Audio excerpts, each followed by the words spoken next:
जमात इस्लामी के अंदर जमहूरी रवैये हैं।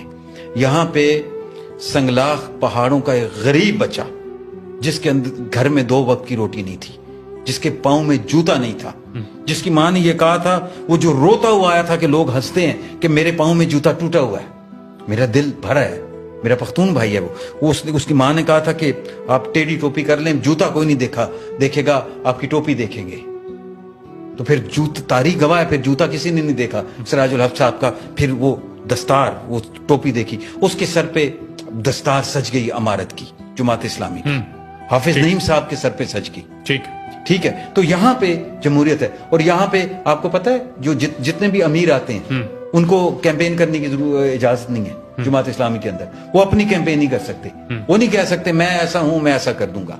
ठीक, हाफिज साहब आए हैं, मकबूल तरीन आदमी है इस वक्त सिंध के अंदर, कराची के अंदर इनका एक रोल है और बड़े जदीद लीडर है। मैं बड़ा खुश होता हूँ इनको देख के। अब बड़ी अच्छी अंग्रेजी बोलने वाले आदमी, बड़े जबरदस्त किस्म की ड्रेसिंग करने वाले आदमी, टाई कोट पहनने वाले आदमी है, जो यूरोप समझता है, अमेरिका समझता है कि हम जो मजहबी जमातों का जाहिर एक अपना वो नुक्ता नजर या पहनावा या बाकी मामलात होते हैं। हाफिज साहब उन कुव्वतों के लिए भी पसंदीदा हो सकते हैं जो पाकिस्तान के अंदर लिबरल टाइप लोगों को लाना चाहते हैं या गवर्नमेंट वो बनाना चाहते हैं, उनके लिए भी है। तो जमात इस्लामी के अंदर जमहूरी रवैये मौजूद हैं।